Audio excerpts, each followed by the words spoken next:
How far was that last one? That one was 180. Yeah, that one felt better than the one before.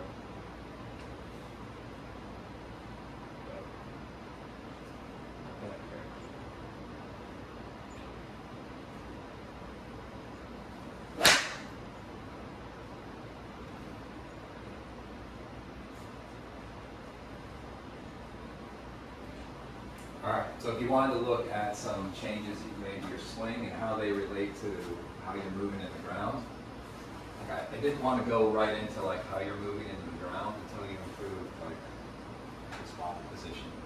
But you're going to see a very different way of how you're using the ground and how we're measuring it with pressure in your downswing. So here you are coming down. We know we've shifted like way over here. You can see that. And so you're out on your toes and all your pressure is going out to your left toe. So if I was doing this in slow motion, it would look like this move right here. So all of a sudden now, like you're pushing off of your right foot, but now notice how your pressure is working more into your left heel now. Is that more ideal? Yeah, because then what you're doing is you're literally getting that club back out in front of you. So instead of me going this way, now you're going this way.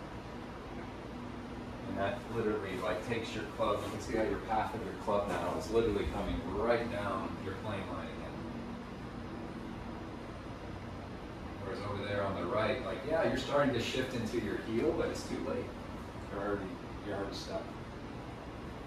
If I'm getting more down that plane line, center of contact should improve, right? And then your dispersions, to your point, like what's the bigger miss? It's like, well, it's a dispersion miss. Right. And I honestly feel like when I look at my numbers, I feel like the face is usually pretty in line with my path normally. Okay.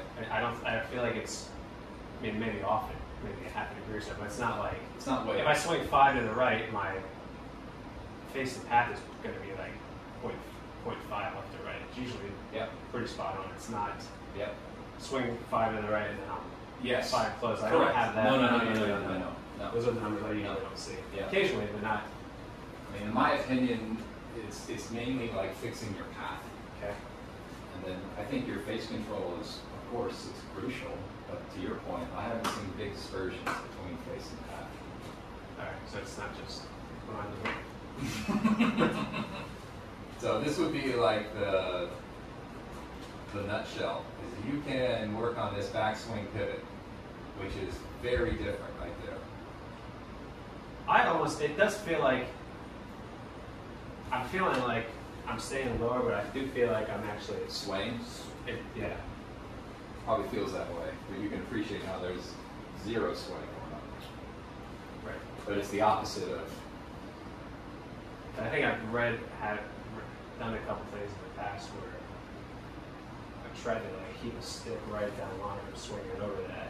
Okay. And I think somehow I got this way too much, and then I've heard stuff where they say this actually on the backswing goes towards the target and then away from the target. I think I missed. Yeah, but over. It goes towards the target because it's turning. Right. It's not going actually towards the target, especially in your backswing. Okay. But again, if we're like going over the technology that you use today, what I like about what you do is like we can map how the best of the players move in the ground. Mm-hmm. Most good ball strikers and good movement patterns are ones where the max pressure that goes into the right foot actually happens right here. So a lot of people think that the max pressure happens up here at the top. But what all good ball strikers do is as the club's the farthest away from you, which is here, that's the most pressure that I have in my right foot. And then literally as I'm completing my backswing, then I'm starting to move left. Just like when we're throwing a ball. Mm-hmm. We're always kind of stepping and then going. Right. So both patterns show that really quite well. So your backswing's still completing as your pressure is starting to go left.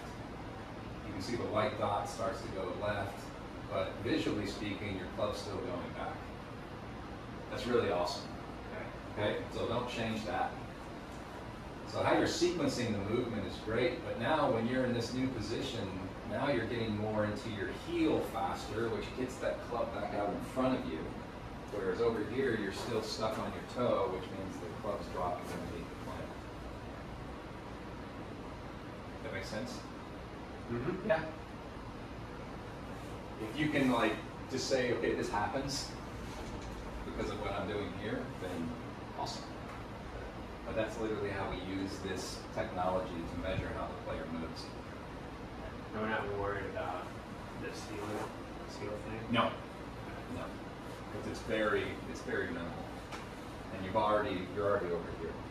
Just by us kind of improving the quality of how your backswing pivot changed everything on the downswing. So I would keep this, and then if you can just feel like, all right, now once I come down, like I'm coming down, and then I'm working into my left heel. That'll get I honestly wasn't thinking of any of that. Like, perfect. I was thinking of this. Yep. And then you did what you did. And then I just did. Well, you're good. You're a good athlete. That's just a representation of how we can use that to help players get better. Okay. Cool. Nice job. What is keep asking. What is